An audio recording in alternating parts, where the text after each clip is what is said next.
Do you know what hinders most of us to take responsibility of our future? Especially on financial matters?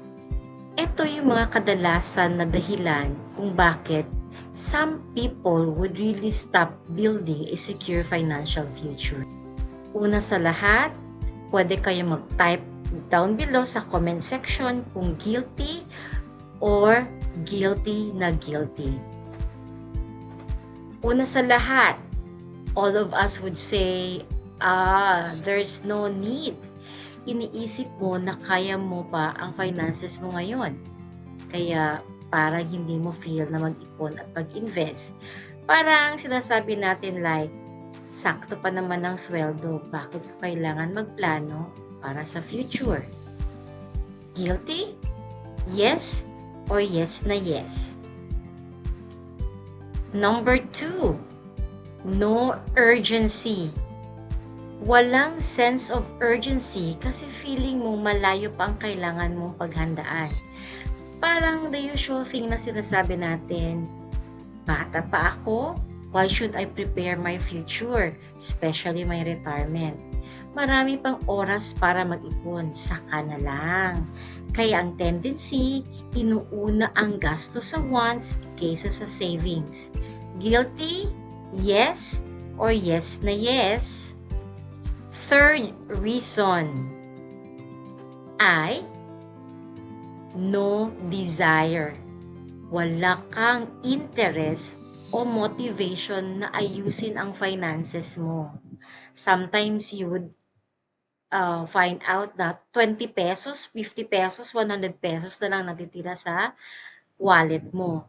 Siguro dahil hindi pa malinaw sa iyo ang mga benefits ng pag-ipon, pagbabad, pag-iinvest, parang hindi ko naman kailangan yan ngayon.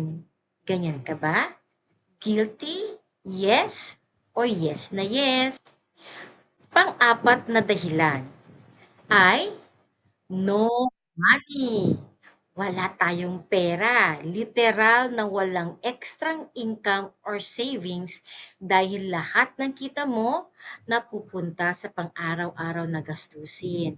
Iniisip natin like, paano ako makakapagsimula kung kulang nga para sa budget sa basic needs ko? Bakit pa ako ganon ka ba? Sana hindi. Ano? At yung panglima ay no trust. No trust ka. Walang tiwala sa financial system o baka wala kang tiwala sa sarili mo mismo. Iniisip mo, baka scam lang yung mga investments. O baka hindi ko kakayanin ito kasi wala akong alam. Or sasabihin mo, galing na ako dyan, scam lang yan lahat. Guilty or not guilty? Again, these are some of the reasons often stop people from building a secure financial future. Ito po si Teacher Line, nagsasabing tama lang ang money guru.